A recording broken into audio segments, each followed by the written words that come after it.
Bismillah ar-Rahman ar-Rahim. Especially want to thank President Erdogan for joining me here. Welcome everyone, all the countries that are representing their people. I want to talk about Islamophobia because of my sporting career. I spent a lot of my time in England and traveling in Western countries. So I've seen this phenomena grow. And I think it's very important to address it because it's especially people, Muslims living in Western countries are now increasingly subjected to Islamophobia, which is going to have consequences unless it's addressed. Consequences because we all know that marginalization of any community leads to radicalization. I have seen Pakistani community in England marginalized in Manchester, areas of Manchester and in Birmingham. And we have seen radicals coming out of these communities. And we have seen the same process in Europe because of Islamophobia. So I just want to take this opportunity to address this issue. The biggest damage done to Muslims is that after 9/11, terrorism was associated with Islam. So Islamic terrorism, Islamic radicals. And constantly these words were used by leaders of Western countries, explaining that, 9/11 terrorists and any acts of terror that took place after that. The moment you use the word Islamic radicals, it means that there is something in Islam that produces radicals. That it's because of Islam they are being radicals. That terrorism is associated with Islam. And especially suicide bombing. Because regularly we heard these commentators saying that, Muslims are indulging in suicide attacks because they will have virgins in heavens. This sort of nonsense kept going on. Just a brief, anyone who knows about history, desperate human beings throughout history have committed what are called suicide attacks. Before 9/11, 75% of suicide attacks were by Tamil tigers who were Hindus. No one talked about Hinduism having anything to do with that, with the suicide attacks. And we have watched so many films of the Japanese suicide attacks on American ships at the end of Second World War. No one blamed their religion because religion has nothing to do with, no religion has anything to do with terrorism. Almost all terrorism is connected to politics. It's political perceived injustices that produces desperate people. But constantly, and even now, we keep hearing about radical Islam.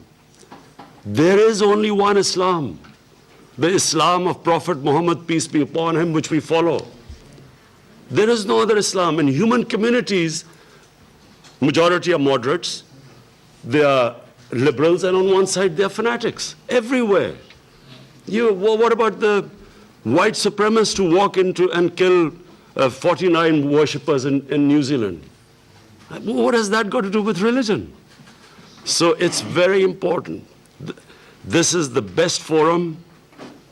We must talk about it. Muslims must talk about separating terrorism with Islam. Yes, Muslim societies have fanatics, same as Christian societies, same as Jewish societies. And let's not forget that in India, extremists have taken over the country, racial extremists. So, number one, my point is that this has to be addressed. We keep hearing world leaders talk about radical Islam. It is causing, how is a man in the street in New York supposed to tell who's a radical Muslim and who's a moderate Muslim? How can anyone tell? So all Muslims are branded, Muslims are branded as fanatics, terrorists. And whenever some sort of attack goes, a terrorist attack happens in the West, first thing, every Muslim starts worrying, I hope it's not a Muslim. Because immediately we are all branded. And I remember after 9/11, after 9/11, I get a phone call from this Western journalist, and he said, aren't you really ashamed of what has happened? There are 1.3 billion Muslims. Am I supposed to be ashamed of what anyone does any Muslim does? So that's number one point. Second, I have seen this since that awful man Salman Rushdie produced a book called The Satanic Verses. It was mocking, ridiculing our holy prophet, peace be upon him.